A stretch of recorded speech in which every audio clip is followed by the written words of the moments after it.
सो episode की starting में हम यामागुची को देखते हैं जो कहता है हर किसी को अपनी ज़िंदगी में एक या दो चांस मिलते हैं। जिस अपॉर्चुनिटी का यूज़ करते हुए वे अपने आप को बदल सकते हैं। मैं अपने आप को बदलना चाहता हूँ। मैं अपने आप को चेंज करना चाहता हूँ। यहाँ से सीन शिफ्ट होता है। हमें ताकेदा दिखाया जाता है जो काफ़ी ही ज़्यादा हैरान हो जाता है और अपने सामने देखता है जहां यामागुची खड़ा होता है। अगले सीन में हम देखते हैं जहां ताकेदा यामागुची से कहता है, यामागुची क्या कुछ हुआ है? तुम यहाँ क्या कर रहे हो? यह सुनकर यामागुची कहता है, कल मैंने तुम्हारे कोच से सुना था कि तुम रोज सुबह यहीं पर रनिंग करते हो और मैं भी स्पोर्ट्स को सीखना चाहता हूँ। इसलिए मैंने सोचा कि मैं भी रनिंग की प्रैक्टिस शुरू कर दूं और अपने स्टेमिना को बढ़ाऊं, जिससे मैं एक पार्ट टाइम जॉब कर सकूं और आसानी से बॉक्सिंग सीख सकूं। यह सुनकर ताकेदा कहता है, गुड आइडिया, चलो साथ में अपना बेस्ट दें। और वहां से रनिंग के लिए दौड़ते हुए कहता है, ये तुम्हारा पहला दिन है इसलिए ज़्यादा मत करना, सिर्फ मुझे फॉलो करो। यह सुनकर यामागुची कहता है, ठीक है तो मैं इसे करके रहूँगा। अगले सीन में हम देखते हैं जहां यामागुची बहुत ही ज़्यादा थका हुआ होता है और हाफ रहा होता है, जहां वह ताकेदा से काफ़ी ही ज़्यादा पीछे होता है और मन में सोचते हुए कहता है, मैंने आधे रास्ते से दौड़ना शुरू किया लेकिन मैं अभी भी उसे कैचअप नहीं कर पा रहा हूँ। मैं देख सकता हूँ उसके एफर्ट्स जो उसने लगाए हैं और वह मेरे सेम एज का है। मैं उसकी तरह बनना चाहता हूँ। मैं जानता हूँ अपने आसपास के इन्वायरमेंट को चेंज करना आसान नहीं है, लेकिन मैं बिलीव करता हूँ मैं इसे चेंज कर सकता हूँ। मैं अपनी सिचुएशन से राइज करूँगा और इन सब पे ओवरकम करके मैं खुद को चेंज करूँगा। अगले सीन में हम देखते हैं जहाँ यामागुची कहता है, मैं अब और नहीं दौड़ सकता। यह सुनकर ताकेदा कहता है, तुम राइट समय पर यहाँ पहुँचे हो, और मुस्कुराते हुए कहता है, लेकिन यह अमेजिंग बात है कि तुम बिना रुके दौड़कर यहाँ तक आए हो, और जब मैंने पहली बार स्टार्ट किया था तो मैं भी तुम्हारी ही तरह था। यह सुनकर यामागुची हंसते हुए कहता है, तो तुम भी मेरे ही जैसे थे।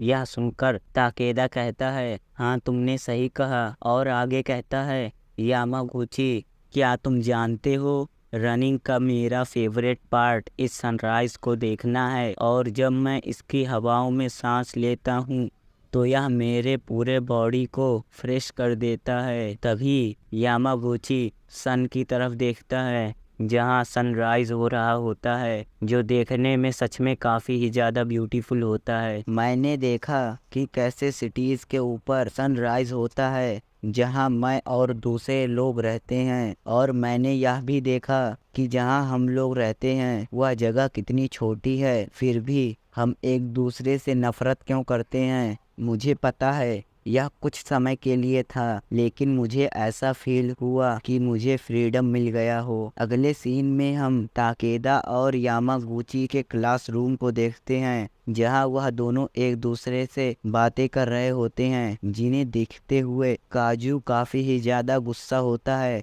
जो काफ़ी ही ज़्यादा खुश होते हैं। हमें कुछ समय पहले का सीन दिखाया जाता है जहां काजू शॉक होते हुए कहता है, नाइट एरेंट। वह पर्सन वापस से कहता है उसे सबसे स्ट्रॉन्ग पर्सन के अगेंस्ट फाइट करना है जहां कोई रूल न हो, इसलिए मैंने उसके सामने एक हड्डी फेंक दी। मुझे लगा शो मज़ेदार होगा, इसलिए मैंने उसके पास कुछ किलर्स को भेजा, लेकिन तुम जानते हो क्या हुआ? उसने अकेले ही उन सबको डिस्ट्रॉय कर दिया। मुझे नहीं पता यह क्रेजी पर्सन कहाँ से आया है। तभी एरेंट नाइट कहता है, सभी लेजेंडरी बॉक्सर के पीछे एक या दो स्टोरीज होती हैं जो काफ़ी ही ज़्यादा कूल होती हैं। तभी वही पर्सन कहता है, मैं तुम्हारे सामने सबसे स्ट्रॉन्गेस्ट पर्सन को लेकर आऊँगा जिससे तुम जो करना चाहते हो कर सको। यह सुनकर एरेंट नाइट मुस्कुराते हुए कहता है, तो तुम्हारी जिस पर्सन से फाइट हुई थी क्या वह स्ट्रॉन्ग था?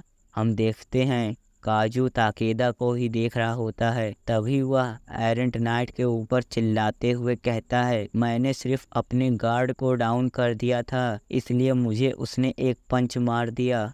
यह सुनकर एरेंट नाइट मुस्कुराते हुए कहता है, जो भी हो। यह सब बातें सोचकर काजू काफी ही ज्यादा गुस्सा हो रहा होता है। तभी उससे कोई कहता है, क्या तुम हमारे साथ खाना खाना चाहते हो? हम देखते हैं। वो कोई और नहीं ताकेदा होता है। यह सुनकर काजू कहता है, क्या? ताकेदा आगे मुस्कुराते हुए कहता है, जब आप किसी के साथ कुछ बैठकर खाते हैं तो उसका स्वाद अपने आप बढ़ जाता है। और मेरी ग्रैंड माँ मेरे लिए हमेशा काफ़ी सारे खाने को पैक कर देती हैं, जो मेरे लिए काफ़ी ज़्यादा हैं। इसलिए मुझे किसी के हेल्प की ज़रूरत है जो इसे फिनिश करने में मेरी मदद करे। अगले सीन में हम देखते हैं जहाँ काजू जा रहा होता है। तभी वह अपने साइड में देखता है जहाँ एक डायरी पड़ी हुई होती है जिसमें लिखा होता है, मुझे उस पंच के लिए माफ़ करना और अपनी चोट पर आइस पैक रख लेना जिससे तुम्हें कुछ हेल्प मिलेगी। यह सब सोचते हुए काजू गुस्से से कहता है, जब मेरे ऊपर कोई काइंडनेस दिखाता है तो मुझे अपनी बेइज्जती महसूस होती है, और उस खाने को फेंक देता है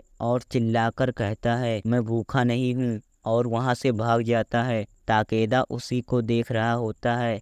अगले सीन में हम काजू को देखते हैं जो काफ़ी ही ज़्यादा गुस्सा होता है और ताकेदा को गाली दे रहा होता है। यह सब देखते हुए बाकी सब आपस में बात करते हुए कहते हैं, क्या कुछ हुआ है? तभी दूसरा पर्सन कहता है, मैंने सुना है कि स्कूल के पहले ही दिन ताकेदा ने उसकी बेइज्जती कर दी, और मैंने यह भी सुना है कि ताकेदा ने उसकी पिटाई की। सभी लोगों ने अपने अलग अलग पाथ को चूज कर लिया है। अगले सीन में हम यामागुची को देखते हैं जो अपना काम कर रहा होता है और ताकेदा अपनी ट्रेनिंग। सभी लोग काजू के सीट को खाली देखकर कहते हैं, मैंने काफी दिन से उसको नहीं देखा, वह स्कूल काफी दिन से नहीं आ रहा है। अगर मेरे साथ ऐसा होता तो मैं शर्म की वजह से कभी स्कूल नहीं आता। अगले सीन में हम देखते हैं जहां ताकेदा और यामागुची ट्रेनिंग कर रहे होते हैं। तभी कोच मिसाकी ताकेदा से कहती हैं, 10 बार और। यह सुनकर ताकेदा चिल्लाकर कहता है, यस कोच। अगले सीन में हम देखते हैं जहां ताकेदा कोच मिसाकी से कहता है, थैंक यू कोच। यह सुनकर कोच मिसाकी कहती हैं, कोई बात नहीं, अपना ध्यान रखना। तभी ताकेदा का मोबाइल रिंग करता है और वह अपने मोबाइल को देखते हुए कहता है, क्या? एक वीडियो कॉल? लेकिन मैं इस नंबर को नहीं पहचानता। तभी एरेंट नाइट कहता है, हेलो, क्या मैं हीरो ऑफ जस्टिस यूतो ताकेदा से बात कर रहा हूँ? यह सुनकर ताकेदा कहता है, हाँ तुमने सही कहा, लेकिन तुम कौन हो? यह सुनकर एरेंट नाइट मुस्कुराते हुए कहता है, नाइस टू मीट यू, और यामागुची को ताकेदा को दिखाता है। यह देखकर ताकेदा काफी ज्यादा गुस्सा हो जाता है। हम यामागुची को देखते हैं जो काफी ही ज्यादा इंजर्ड होता है, जिसके साइड में काजू खड़ा होता है। तभी एरेंट नाइट कहता है, तुम सब हो मेरे सामने जीरो, इसलिए तुम मुझे बुला सकते हो एक एंटी हीरो। और हाँ, तुम्हें अच्छी तरह पता होगा अगर तुमने पुलिस को कॉल किया तो क्या होगा। और अपने पास से एक नाइफ को निकाल लेता है। हम एरेंट नाइट के पीछे काजू को खड़ा हुआ देखते हैं जो कुछ सोच रहा होता है। ऐसी सिचुएशन को देखकर ताकेदा काफी ही ज्यादा परेशान होता है। अगले सीन में हम देखते हैं जहां ताकेदा वहां पहुंच चुका होता है, जिसे देखकर एरेंट नाइट कहता है, तो तुम काफी जल्दी पहुंच गए हो। हम ताकेदा को देखते हैं जो काफी ही ज्यादा सीरियस होता है और कहता है, तुम्हें मुझसे क्या चाहिए? ताकेदा को देखते हुए एरेंट नाइट कहता है, इंटरेस्टिंग। डेफिनेटली वह यहाँ तक दौड़ कर आया है, फिर भी वह थोड़ा सा भी थका हुआ नहीं लग रहा है। और ताकेदा से आगे कहता है, क्या तुमने कभी गेम्स को खेला है? यह सुनकर ताकेदा कहता है, क्या गेम्स? एरेंट नाइट आगे कहता है, तो यह मेरे लिए एक गेम की तरह है, लेकिन मैं चाहता था मेरा अपोनेंट एक स्ट्रॉन्ग पर्सन हो, क्योंकि मैं गेम्स को सिर्फ फन के लिए खेलता हूँ। इसलिए मैंने सभी स्ट्रॉन्गेस्ट पर्सन को ढूंढना शुरू कर दिया, लेकिन मुझे सभी वीक पर्सन ही मिले, और यह सब देखकर मैं गिव अप करने ही वाला था। तब तक मैंने तुम्हारे बारे में सुना, यूतो ताकेदा, तुम्हारा नाम काफी ही ज्यादा फेमस है। यह सुनकर ताकेदा अपने दांत को पीसते हुए कहता है, तो इसी रीजन की वजह से तुमने यह सब किया। यह सुनकर एरेंट नाइट रिलैक्स होते हुए कहता है, और मैंने तुम्हारे कैरेक्टर के बारे में भी सुना। मैं जानता था अगर मैं ऐसा कुछ नहीं करता तो तुम मुझे सीरियसली लेते ही नहीं। तभी ताकेदा उसके ऊपर अटैक करने के लिए आगे बढ़ता है और उसके ऊपर एक पंच को थ्रो कर देता है, जिस पंच को एरेंट नाइट डॉज कर लेता है और फाइट को एंजॉय करते हुए कहता है, वह काफ़ी ही ज़्यादा तेज है। वह मेरे ऊपर किस तरह अटैक करता है, क्या वह एक ब्रोकन रिथम का यूज कर रहा है और वह एक ओल्ड स्ट्रेट का यूज कर रहा है। यह सब करने का तरीका। तभी हम यामागुची को देखते हैं, जो अपनी आंखों को खोलकर अपने सामने देखता है और कहता है, यह सब क्या हो रहा है ताकेदा। अगले सीन में हम काजू को देखते हैं, जो कहता है, इससे कोई फर्क नहीं पड़ता कि ताकेदा कितना स्ट्रांग है, क्योंकि वह एरेंट नाइट के अगेंस्ट जीत ही नहीं सकता। उसने सिर्फ 1 महीने में इस एरिया के सभी बाइकर गैंग को डिस्ट्रॉय कर दिया, और तो और अकेले ही वह एक अलग ही लेवल पर है। तभी एरेंट नाइट कुछ देखकर शॉक हो जाता है और कहता है, कुछ अजीब है। उसकी इनक्रेडिबल फिटनेस और उसकी स्पीड और उसके एग्जैक्ट मूवमेंट, लेकिन उसके बारे में क्या, यह सब इसके पास है, लेकिन ऐसा हो नहीं सकता। यह एक टैलेंटलेस है। वह बार बार अपने एक ही मूवमेंट और कॉम्बिनेशन का यूज़ कर रहा है। मुझे ऐसा फील हो रहा है जैसे मैं एक गेम कैरेक्टर के अगेंस्ट फाइट कर रहा हूँ, जो पहले से ही प्रोग्राम्ड है। और हैरान होते हुए कहता है, तो ऐसा दिखता है एक टैलेंटलेस पर्सन जो ट्रेनिंग करके अपने आप को एक्सट्रीम लेवल तक पहुंचा सकता है। मुझे नहीं पता उसे यह सब ट्रेनिंग किसने दी, लेकिन जिसने भी इसे यह सब ट्रेनिंग दी है वह एक इनक्रेडिबल पर्सन है। तो इसी वजह से ताकेदा एक एवरेज पर्सन से कई ज़्यादा स्ट्रॉन्ग है, लेकिन इसके टैक्टिक्स ऑब्वियस हैं और ताकेदा को एक पंच मारता है। यह देखकर यामागुची शॉक हो जाता है। काजू कहता है, मुझे पता है ताकेदा एक रियल जीनियस के सामने नहीं टिक सकता। उसके साधारण मूवमेंट और उसकी फाइटिंग स्ट्रेटजी काफ़ी ही ज़्यादा सिंपल है। बाइकर गैंग के सभी लोग काफ़ी ही ज़्यादा वीक होते हैं और उनमें से कुछ प्रोफेशनल बॉक्सर भी होते हैं, लेकिन वह किसी भी फैंसी टेक्निक या स्ट्रेटजी का यूज़ नहीं करते हैं। अगर आप अपने ओपोनेंट पर बार बार एक ही तरह के टेक्निक या मूवमेंट का यूज करते हैं तो आपका ओपोनेंट आपके स्ट्रेटजी को समझ लेगा।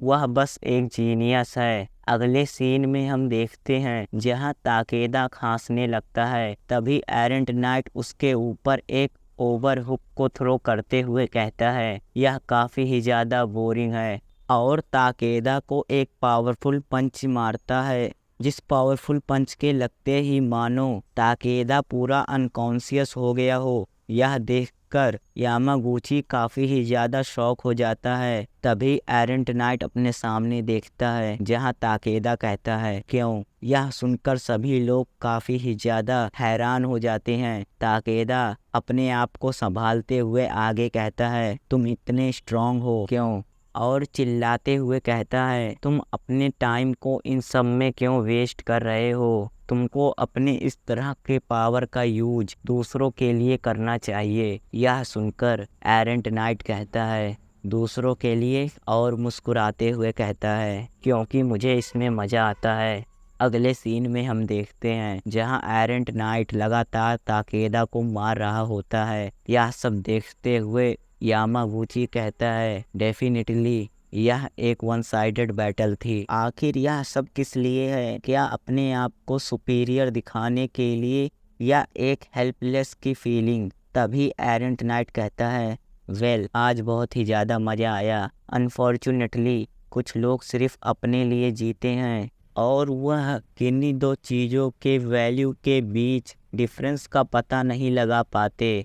अगले सीन में हम देखते हैं जहां यामागुची जख्मी हालत में अपने घर की तरफ जा रहा होता है और अपने घर के दरवाजे को खोलता है और अपने घर के अंदर आता है। हम देखते हैं उसका घर पहले के ही जैसा था, जहाँ सभी तरफ सिर्फ वाइन की बोतल फैली हुई थी और सभी सामान बिखरे पड़े थे।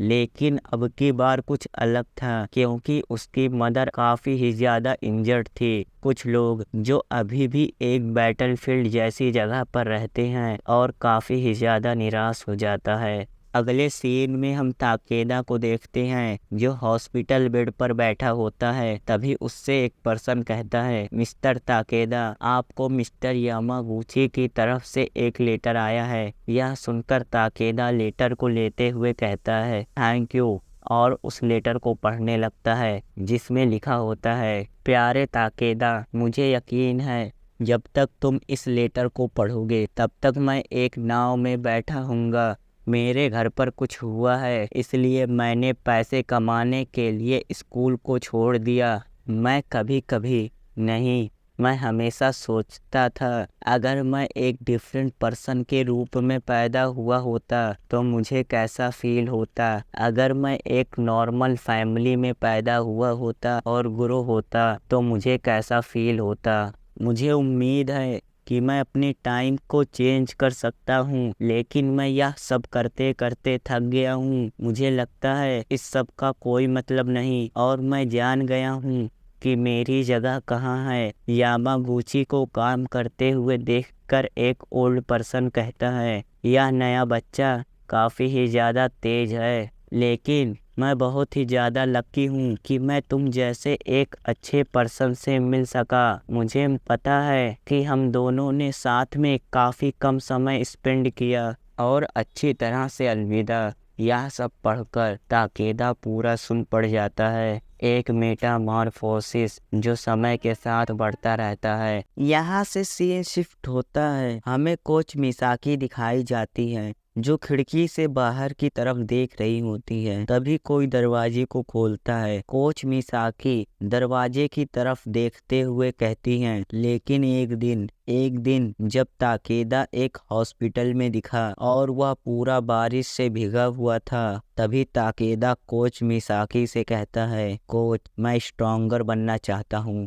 मैं स्ट्रॉन्गर से भी स्ट्रॉन्गर बनना चाहता हूँ और प्रूव करना चाहता हूँ कि इससे कोई फ़र्क नहीं पड़ता कि आपकी सिचुएशन कैसी है। अगर आप इसे ध्यान से ढूंढें तो आपको इसका भी सॉल्यूशन मिल सकता है और आपको यह सॉल्यूशन खुद ही ढूंढना पड़ता है। और उसी दिन के बाद सब कुछ बदल गया। अगले सीन में हम देखते हैं जहां ताकेदा ट्रेनिंग कर रहा होता है। तभी कोच मिसाकी चिल्लाते हुए कहती हैं, क्या तुम इतने स्लो स्पीड के साथ उसे हराना चाहते हो? और मन में सोचते हुए कहती हैं, एरेंट नाइट, वह इस एरिया का एक बॉक्सिंग कोच भी नहीं है और जिसने भी उसके बारे में सुना है कि उसके पास एक गॉड गिवन टैलेंट है और वह एक जीनियस है जो फ्यूचर में जापान के बॉक्सिंग को लीड करेगा।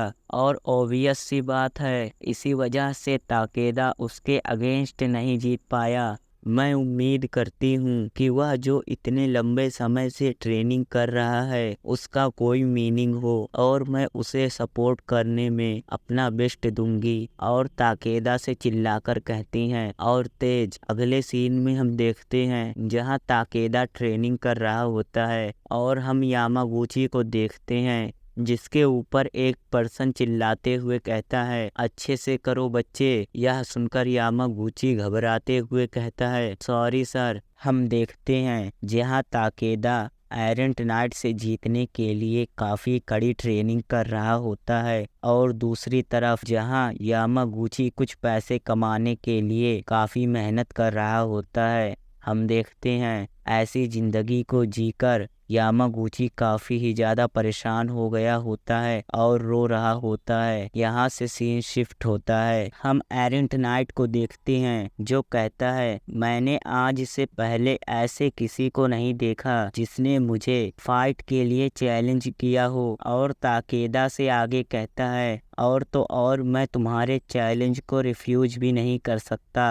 अगले सीन में हम देखते हैं जहां ताकेदा जमीन पर पड़ा होता है, जिसे देखकर एरेंट नाइट कहता है तुमने अपने अंदर थोड़ा सा भी इम्प्रूवमेंट नहीं किया, तुम्हें गिव अप कर देना चाहिए। और तो और तुम्हारे पास कोई टैलेंट नहीं है, इसलिए तुम मुझे कभी भी नहीं हरा सकते, चाहे तुम इसे करने में 1 मिलियन साल क्यों ना ले लो। यह सुनकर ताकेदा कहता है कभी नहीं, मुझे इससे कोई फर्क नहीं पड़ता कि चाहे इसमें 1 मिलियन साल या 1 बिलियन साल लगे, मैं कभी भी गिव अप नहीं करूँगा और तुम्हें हरा कर रहूँगा। यह सुनकर एरेंट नाइट वहाँ से हंसते हुए जाते हुए कहता है जो भी हो बोल बच्चन करना बंद करो। और अनसरप्राइजिंगली एरेंट नाइट के साथ रीमैच एक हार के साथ ख़त्म हुआ। अगले सीन में हम ताकेदा को देखते हैं जो कोच मिसाकी से कहता है मुझे नहीं लगता मैं उसे इस तरह हरा पाऊंगा। यह सुनकर कोच मिसाकी कहती हैं अगर तुम्हें स्ट्रांग बनना है तो तुम्हें अपने ट्रेनिंग में सब कुछ लगाना होगा। यह सुनकर ताकेदा कहता है मैं स्कूल को छोड़ना चाहता हूँ और सिर्फ बॉक्सिंग पर फोकस करना चाहता हूँ। यह सुनकर कोच मिसाकी मन में सोचते हुए कहती हैं अब मुझे इससे क्या कहना चाहिए, मुझे इसे बताना होगा कि बॉक्सिंग के अलावा भी कई सारे रास्ते हैं। मुझे नहीं पता तुम दोनों इससे क्या कहते, लेकिन मीहू और हिरोतो मुझे माफ करना, मुझे पता है मेरे पास बॉक्सिंग के अलावा इसे किसी और रास्ते पर नहीं ले जा सकते, इसलिए के रिजल्ट से तुम मुझे ब्लेम मत करना। तभी कोच मिसाकी ताकेदा से कहती हैं तो तुम सच में यही करना चाहते हो, और मुस्कुराकर कहती हैं तो ठीक है, तुम्हारे पास मेरा फुल सपोर्ट है, इसलिए अपना बेस्ट करना और याद रखना तुम्हारे पास सिर्फ एक ही चांस है। यह सुनकर ताकेदा चिल्लाकर कहता है यस कोच। अगले सीन में हम देखते हैं जहां ताकेदा काफी कड़ी ट्रेनिंग कर रहा होता है, उसने अपने खून पसीने को अपनी रोजाना की ट्रेनिंग में लगा दी होती है और उसने एरेंट नाइट को चैलेंज कर दिया होता है। हम एरेंट नाइट को देखते हैं जो ताकेदा को देखकर कहता है। फिर दोबारा अगले सीन में हम देखते हैं जहां ताकेदा जमीन पर पड़ा होता है। यहाँ से सीन शिफ्ट होता है, हमें दिखाया जाता है जहां ताकेदा फिर वही सब ट्रेनिंग कर रहा होता है और फिर उसने एक बार और एरेंट नाइट को चैलेंज कर दिया होता है। हम एरेंट नाइट को देखते हैं जो ताकेदा को देखकर मुस्कुराते हुए कहता है मैं उम्मीद करता हूँ तुमने इतने समय में अपने अंदर कुछ इम्प्रूवमेंट की होगी, और ताकेदा को एक पावरफुल पंच मारता है जिससे ताकेदा एक बार और हार जाता है। अगले सीन में हम देखते हैं जहां ताकेदा काफी कड़ी ट्रेनिंग कर रहा होता है और एक बार फिर उसने एरेंट नाइट को चैलेंज कर दिया होता है। ताकेदा को बार बार चैलेंज करता हुआ देखकर एरेंट नाइट कहता है तुम्हें पहले ही गिव अप कर देना चाहिए क्योंकि इसकी शुरुआत काफी ही ज्यादा बोरिंग है। उसने एरेंट नाइट को एक बार और चैलेंज किया जिसकी वजह से उसे एक बार और हार मिली। यहाँ से सीन शिफ्ट होता है, हम यामागुची की जगह को देखते हैं जहाँ यामागुची रोते हुए कहता है क्या मुझे इस सब को खत्म करने के लिए समुद्र में कूद जाना चाहिए। अगले सीन में हम ताकेदा को देखते हैं जो ट्रेनिंग करते हुए कहता है मैं कभी भी गिव अप नहीं करूँगा, और वह उन सभी ट्रेनिंग को याद करता है जिसे उसने इतने सालों से ट्रेन किया। कई सारे सीजन बीत गए और वह उस पॉइंट तक पहुंच गया जिसे काउंट करना काफ़ी ज़्यादा डिफ़िकल्ट था। उसने कितनी बार कोशिश की और कितनी बार हारा। हम कोच मिसाकी को देखते हैं जिसकी तरफ ताकेदा एक पंच को थ्रो कर देता है, जिस पंच के लगते ही कोच मिसाकी का हाथ पीछे की तरफ पुश हो जाता है। तभी ताकेदा नींद से उठते हुए कहता है क्या यह एक ड्रीम था, और उठकर बैठते हुए कहता है ट्रेनिंग करने का समय हो गया। अगले सीन में हम देखते हैं जहां ताकेदा कोच मिसाकी की तरफ एक पंच को थ्रो कर देता है, जिस पंच के लगते ही कोच मिसाकी का हाथ पीछे की तरफ पुश हो जाता है। यह देख देखकर ताकेदा मन में सोचते हुए कहता है, क्या यह भी एक ड्रीम है? मैं बता नहीं सकता। और कोच मिसाकी की तरफ काफी सारे पंचेस को थ्रो कर देता है और आगे कहता है, मैं बता नहीं सकता कि क्या ड्रीम है और क्या रियलिटी। कोच मिसाकी ताकेदा के इतने बढ़े हुए पावर को देखकर काफी ही ज्यादा शॉक होती हैं। ताकेदा आगे कहता है, इससे कोई फर्क नहीं पड़ता, बस मुझे अपने आप को मूव करने की ज़रूरत है। और कोच मिसाकी के हाथ पर इतना जोरदार पंच मारता है जिसकी वजह से कोच मिसाकी का हाथ पूरी तरीके से पीछे की तरफ पुश हो जाता है। यह देखकर कोच मिसाकी हैरान होते हुए कहती हैं, क्या उसकी ग्रोथ पीक, उसने उसे ब्रेक थ्रू कर लिया। अगले सीन में हम देखते हैं जहां ताकेदा एरेट नाइट की तरफ एक पंच को थ्रो कर देता है, जिस पंच के पावर को देखकर एरेंट नाइट कहता है, यह पिछली बार से अलग है लेकिन रिजल्ट सेम होता है। अगले सीन में हम देखते हैं जहां ताकेदा जमीन पर पड़ा होता है, जिसे देखते हुए एरेंट नाइट कहता है, तुमने मुझे सच में सरप्राइज्ड कर दिया। इससे कोई फर्क नहीं पड़ता कि आप टैलेंटलेस हो, अगर आप कोशिश करते हो तो आप अपने अंदर इम्प्रूव कर सकते हो। और वहां से जाते हुए कहता है, मैं अपने अगले मैच के लिए एक्साइटेड हूँ। लेकिन ताकेदा इन सब बातों पर कोई रिस्पॉन्स नहीं करता और कुछ कह रहा होता है कि मुझे अपने अपरकट के टाइमिंग को सही करना होगा, मुझे अपने पंचेस को और शार्प करना होगा, मुझे और ज़्यादा टाइम चाहिए जिससे मैं अपने स्टेप को और ज़्यादा बोल्ड कर सकूं। हवाओं के साथ समय बदल रहा है और उसके पंचेस धीरे धीरे और ज़्यादा शार्प होते जा रहे हैं। जो हो गया है उसे कोई नहीं बदल सकता। ताकेदा के इतने बढ़े हुए पावर को देखकर एरेंट नाइट काफी ही ज्यादा गुस्सा होता है। हम ताकेदा को देखते हैं जिसकी आंखों में कोई भी एक्सप्रेशन नहीं होता। यहाँ से सीन शिफ्ट होता है, हम यामागुची को देखते हैं जो कहता है, क्या मुझे इसे यहीं पर ख़त्म कर देना चाहिए? मैंने सभी उम्मीदों को खो दिया है, अब मेरे पास कोई रीज़न नहीं है जिंदा रहने का, अब मुझे सिर्फ शांति चाहिए। और 3 साल बाद हम एरेंट नाइट को देखते हैं जो काफ़ी ही ज़्यादा गुस्सा होता है।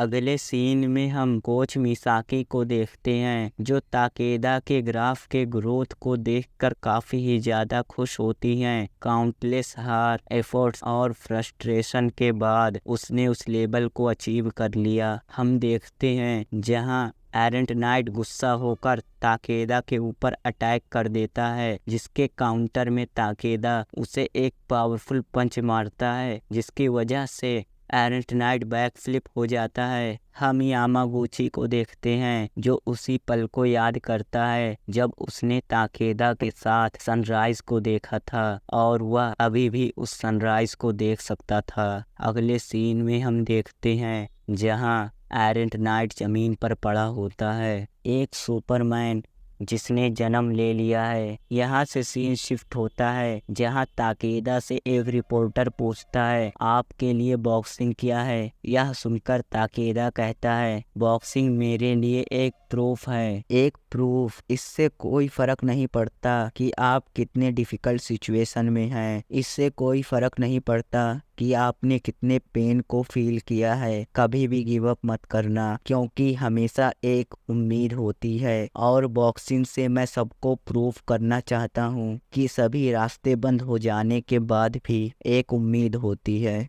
यहाँ से सीन शिफ्ट होता है, हमें 2 अनाउंसर दिखाए जाते हैं जिनमें से एक कहता है, hello boxing fans, so finally आज हुआ दिन आ गया जिसका आप सबको बेसब्री से इंतजार था। आज जूनियर वेल्टरवेट के world champion Yuto Takeda versus you. क्या बॉक्सिंग की हिस्ट्री में पहले भी ऐसा कोई बॉक्सर था? नहीं। क्वेश्चन यह है कि क्या इस तरह का एक और बॉक्सर एग्जिस्ट करता है, ऐसा टैलेंट जिसे कभी भी किसी ने नहीं देखा। Light weight world champion you एक चैलेंजर होने के बावजूद वह अपने ऑरा के साथ स्टेडियम को ओवर पावर कर रहा है। The invincible champion Jean Pierre ने पूरे मैच के दौरान यू को एक सिंगल पंच भी नहीं मार सका। और दूसरी तरफ यूतो ताकेदा जो रिंग की तरफ आगे बढ़ रहे हैं, आज के दौर में उन्हें सबसे स्ट्रॉन्गेस्ट इन फाइटर कहा जाता है। लेकिन उनका रास्ता काफ़ी कठिन है क्योंकि उनके अगेंस्ट यू जैसे बॉक्सर हैं। उन्होंने जब पहली बार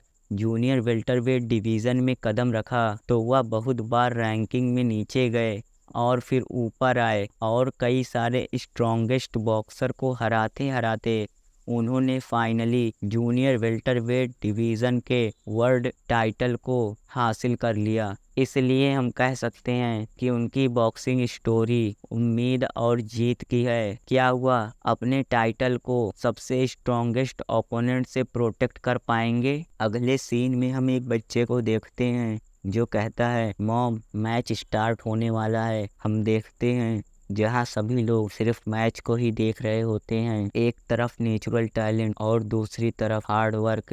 तभी हम अनाउंसर को देखते हैं जिनमें से एक कहता है, बॉब क्या तुम प्रेडिक्ट कर सकते हो कि आगे क्या होगा? यह सुनकर बॉब कहता है, हमें सिर्फ इस गेम पर फोकस करना होगा। तो देखना यह है कि ताकेदा कितने राउंड तक खड़ा रहेगा। यह सुनकर दूसरा अनाउंसर कहता है, तो तुम्हारा मतलब यह है कि यू उसे डोमिनेट करके जीत जाएगा? यह सुनकर बॉब कहता है, नहीं, लेकिन यह सच है कि यू के जीतने के चांसेस हाई हैं, लेकिन उसकी बॉक्सिंग इस दुनिया की नहीं है। लेकिन ताकेदा के पास एक चांस है। अभी हम देखते हैं जहां कोच मिसाकी ताकेदा से कहती हैं, तो ठीक है, क्या तुम्हें हमारी स्ट्रेटजी याद है? यह सुनकर ताकेदा कहता है, यस कोच, और आगे बढ़कर कहता है, मुझे डरना नहीं है। अगर मैं नॉक डाउन हो गया तो मैं फिर खड़ा हो जाऊंगा और फाइट के अंत तक लड़ूंगा। मैं यह प्रूव कर दूंगा कि हमेशा उम्मीद होती है। हम देखते हैं जहां सभी लोग उसी मैच को देख रहे होते हैं, तभी रेफरी मैच को स्टार्ट कर देता है। सो फाइनली द बॉक्सर का सीज़न 1 यहीं पर ख़त्म होता है। तो इसका नेक्स्ट सीज़न भी अवेलेबल है, इसलिए नेक्स्ट सीज़न के लिए हमारे चैनल को सब्सक्राइब कर लें।